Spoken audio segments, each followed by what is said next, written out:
ನೋಡಿ, ನಾನು ಇವತ್ತು ಹೇಳ್ತಾ ಇದ್ದೀನಿ, ಸರ್ಕಾರದಲ್ಲಿ ಇದರಲ್ಲಿ ಅನುದಾನ ಕೊರತೆ ಇದ್ದದ್ದು ಒಂದು ವರ್ಷದ ಹಿಂದೆ ಫಸ್ಟ್ ವರ್ಷದಲ್ಲಿ ಮಾತ್ರ ಆಗಿದ್ದು ಬಿಟ್ಟರೆ, ಅದು ಗ್ಯಾರಂಟಿ ಯೋಜನೆಯಿಂದ ಬಿಟ್ಟರೆ ಎರಡನೇ ವರ್ಷದಿಂದ ಯಾವುದೇ ನಮಗೆ ಕೊರತೆ ಬಂದಿದ್ದು ಕಾಣಲಿಲ್ಲ. ನಮಗೆ ಬಹುಶಃ ಯಾರು ಕೊರತೆ ಇದೆ ಅಂತ ಯಾರು ಹೇಳಿದಾರೋ ನನಗೆ ಗೊತ್ತಿಲ್ಲ. ನನ್ನ ಕ್ಷೇತ್ರದಲ್ಲಿ ಮಾತ್ರ ಯಾವುದೇ ಕೊರತೆಗಳನ್ನು ನಾವು ಇವತ್ತು ಕಾಣ್ತಾ ಇಲ್ಲ. ನಮಗೆ ತುಂಬ ಚೆನ್ನಾಗಿ ಅಭಿವೃದ್ಧಿ ಆಗ್ತಾಯಿದೆ.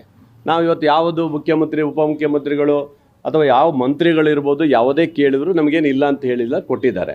ಆದರೆ ಒಂದಿಷ್ಟು ಅನುದಾನ ಬರುವಾಗ ಸ್ವಲ್ಪ ಲೇಟ್ ಆಗೋದು ಬಿಟ್ಟರೆ ಅದು ಅನುಷ್ಠಾನ ಆಗೇ ಆಗುತ್ತೆ. ಅದು ಅಲ್ಲಿವರೆಗೆ ಕಾಯಬೇಕು.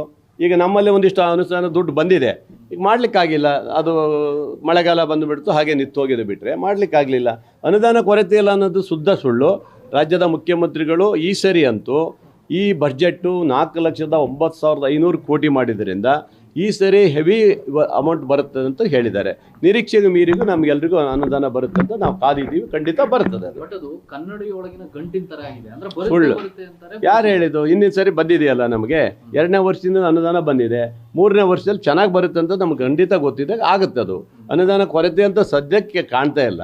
ರಾಜ್ಯಕ್ಕಾಗಿ ಏನಕ್ಕೆ ಹೇಳಿದಂತ ನನಗೆ ಅರ್ಥ ಆಗ್ತದೆ. ರಾಜ್ಯಕ್ಕಾಗಿ ಹೇಳಿದ್ದು ಬಹುಶಃ ಅವರಿಗೆ ಎಲ್ಲರೂ ಅನುದಾನ ಸ್ವಲ್ಪ ಯಾವುದಾದ್ರು ವ್ಯತ್ಯಾಸ ಆಗಿರ್ಬೋದು, ನನಗೆ ಗೊತ್ತಿಲ್ಲ. ಬಿಟ್ಟರೆ ನಮ್ಮ ಬೇರೆ ಯಾರು ಆ ಥರ ಮಾತಾಡಿದ್ದಿಲ್ಲ. ಅನುದಾನ ಕೊರತೆದ ಬಗ್ಗೆ ಏನಿಲ್ಲ.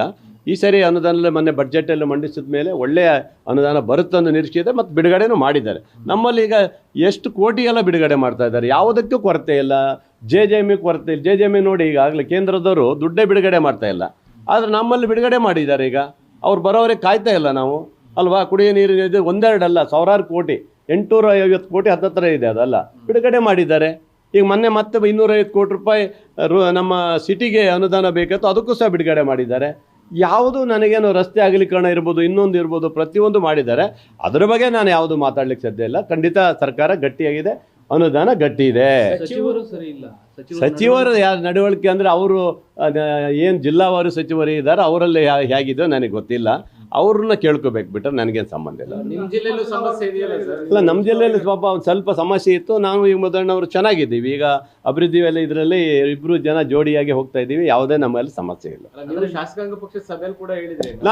ನಾನು ನೋಡಿ, ಬೇಡೋರು ಯಾವಾಗಲೂ ನೇರವಾಗಿ ಹೇಳೋನೆ, ನಾ ಮುಲಾಜ್ ನೋಡೋದಿಲ್ಲ.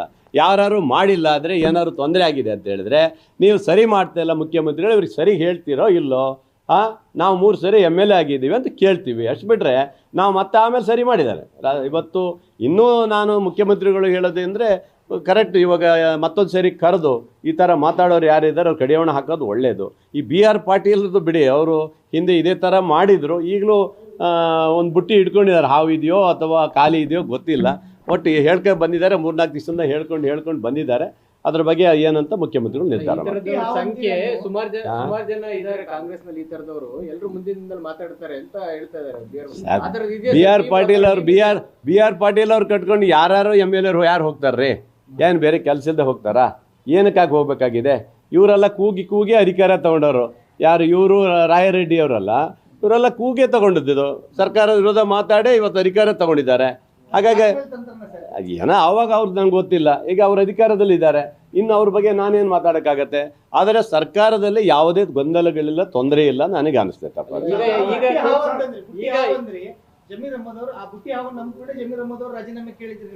ನಾನು ಯಾಕೆ ಕೇಳಿದೆ ಅಂತ ನಿಮ್ಗೆ ಅರ್ಥ ಆಗ್ಬೇಕು. ನಿಮಗೆ ಈ ಥರ ನಮ್ಮ ಪಕ್ಷದ ಶಾಸಕರು ಅಪಾದನೆ ಮಾಡ್ತಾ ಇರ್ತಾರೆ ಸಂದರ್ಭದಲ್ಲಿ. ಜಮೀರ್ ಅಹಮದ್ ಅವರು ಒಳ್ಳೆ ವ್ಯಕ್ತಿಗಳಿದ್ದಾರೆ, ಅವರಿಗೇನು ದುಡ್ಡಿನ ಕೊರತೆ ಇಲ್ಲ, ಯಾವುದೂ ಏನು ಇರಲಿಲ್ಲ.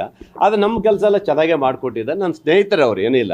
ನಾನು ಅವ್ರು ಒಳ್ಳೇದಕ್ಕಾಗಿ ಹೇಳಿದೆ, ಈ ಥರ ಅಪಾದನೆ ಬಂದಾಗ ಎಂತಕ್ಕೆ ಒಂದ್ಸರಿ ರಾಜೀನಾಮೆ ಕೊಟ್ಬಿಡಿ ಮರ್ರೆ, ಆಮೇಲೆ ಕ್ಲೀನ್ ಚಿಟ್ ಹಾಕಿ ಬಂದುಬಿಡಿ ಅಂತ. ಅವ್ರು ಅಪರಾಧಿ ಅಲ್ಲ. ಈಗ ಅವ್ರು ಯಾರೋ ಹೇಳಿಕೆ ಕೊಟ್ಟ ತಕ್ಷಣ ಅಪರಾಧಿ ಅಲ್ಲ. ಈಗ BJPಯಲ್ಲಿ ನೋಡಿ, ದಿನನಿತ್ಯ ಇವತ್ತು ವಿಜೇಂದ್ರನ ಮೇಲೆ ಅವ್ರ ಪಕ್ಷದವರೇ ದಾಳಿ ಮಾಡ್ತಾ ಇದ್ದಾರೆ. ಇಷ್ಟು ಕೋಟಿ ಮಾಡಿದ್ದಾನೆ, ಅಷ್ಟು ಮಾಡಿದ್ದಾನೆ, ಅವ್ರ ಅಪ್ಪ ಹಂಗೆ ಮಾಡಿದ್ದಾನೆ, ಹಿಂಗೆ ಮಾಡಿದ್ದಾನೆ ಅಂತ ಹೇಳಿ ಸಿಕ್ಕಾಬಿಟ್ಟೆ ಮಾತಾಡ್ತಾರೆ. ಅದಕ್ಕಿಂತ ಏನು ದೊಡ್ಡದಲ್ಲ. ಈ ಥರ ಒಂದು ಸಣ್ಣ ಪುಟ್ಟ ಘಟನೆಗಳು ನಡೀತಾವೋ, ಅದಕ್ಕೆ ಮುಖ್ಯಮಂತ್ರಿಗಳು ಕಡಿವಾಣ ಹಾಕಬೇಕು ಅನ್ನೋದು ನಾನು ಹೇಳ್ತೀನಿ. ಇವತ್ತು ಶಾಸಕರು ಸರಿ ಇಲ್ವಾ, ಸಚಿವರು ಸರಿ ಇಲ್ವಾ ಸರ್? ಸಚಿವರು ಸರಿ ಇರ್ತಾರೆ, ಶಾಸಕರು ಕೆಲವರು ಅಸಮಾಧಾನ ಇದ್ದೇ ಇರ್ತಾರೆ. ಈಗ ಎಲ್ಲ 5 ಬೆರಳು ಒಂದೇ ಥರ ಇರ್ಲಿಕ್ಕೆ ಸಾಧ್ಯ ಇಲ್ಲ. ಕೆಲವರು ಕೋಪ ಗೀಪ ಇರುತ್ತೆ, ಕೆಲವರು ತಾಳ್ಮೆಯಿಂದ ಮಾತಾಡೋರು ಇರ್ತಾರೆ, ಎರಡೂ ಇರ್ತಾವೆ. ಈಗ ನಾವೆಲ್ಲ ಸೀನಿಯರ್ ಶಾಸಕರಿದ್ದೀವಿ, ನಮಗೆ ಯಾವುದೇ ಅನುದಾನ ಕೊರತೆ ಇಲ್ಲ. ನನ್ನ ಎಲ್ಲ ಮಂತ್ರಿಗಳು ನನ್ನ ಸ್ನೇಹಿತರಿರುತ್ತೆ, ಹಿರಿಯರು ಸ್ನೇಹಿತರಾಗಿರ್ತಾರೆ. ಈ ಎಲ್ಲದರಿಂದ ನಮಗೇನು ಸಮಸ್ಯೆ ಇಲ್ಲ, ರಾಜ್ಯ ಸರ್ಕಾರಕ್ಕೂ ಸಮಸ್ಯೆ ಇಲ್ಲ. ಮುಖ್ಯಮಂತ್ರಿಗಳು ಸರಿ ಮಾತಾಡ್ಸಲ್ಲ, ಉಪಮುಖ್ಯಮಂತ್ರಿಗಳು ಮಾತಾಡ್ಸಲ್ಲ ಅಂತ ಹೇಳ್ತಾರೆ, ನನಗೇನು ಅನಿಸಿಲ್ಲಪ್ಪ. ಪಾಪ ನಮ್ಮ ಮುಖ್ಯಮಂತ್ರಿಗಳು ಹಿಂದೆ 5 ವರ್ಷ ಹಿಂದೆ ಚೆನ್ನಾಗಿ ಮಾಡಿಸ್ತಿದ್ರು, ಮಾತಾಡ್ತಿದ್ರು, ಈಗೇನು ಅಷ್ಟೊಂದಿಲ್ಲ ಅಂತ ಹಿರಿಯರು ಹೇಳ್ಯಾರಂತ. ಆವಾಗ ನಾವೇನು ಇರಲಿಲ್ಲ. ಈಗ ಅಂತೂ ನಮಗೆ ಹೆಗಲ ಮೇಲೆ ಕೈ ಹಾಕಿ ಏನಪ್ಪ ಗೋಪಾಲು ಚೆನ್ನಾಗಿದೆಯೇನೋ ಎಂತ ಆಗಬೇಕು ಕೇಳಿ ಸೈನ್ ಮಾಡ್ತಾರಪ್ಪ. ಆ ಥರ ಏನೂ ಇಲ್ಲ.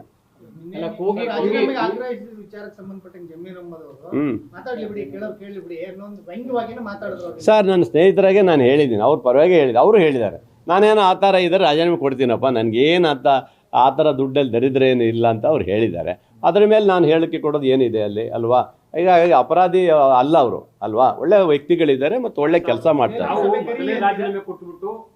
ಹೊರಗಡೆ ಬಂದು ಮುಕ್ತರಾಗಿ ಅಂತ ಅದೇ ಹೇಳಿದ್ದು ನಾನು, ಅದಕ್ಕೆ ಹೇಳಿದ್ದು ನಾನು ಹೇಳಿದ್ದು ಅಲ್ಲ, ನಾನು ಹೇಳಿದ್ದು ಅವ್ರು ಹೇಳಿದ ಮೇಲೆ ಅಂತ ಏನು ಹೇಳಿದೆ, ಮುಖ್ಯಮಂತ್ರಿಗಳು ಹೇಳಿದ್ದಾರೆ ಅದು ಏನಿದೆ ನಾನು ನೋಡ್ತೀನಿ ಅಂತ ಹೇಳಿದ್ದಾರೆ, ಅವರು ಹೇಳಿದ್ದಾರೆ ಹಾಗೇನಿದ್ರೆ ರಾಜೀನಾಮೆ ಕೊಡ್ತೀನಿ ಅಂತ ಹೇಳಿದ್ದಾರೆ. ನಾನು ಅವ್ರು ಒಳ್ಳೇದಕ್ಕಾಗಿ ಹೇಳಿದ್ದೀನಿ.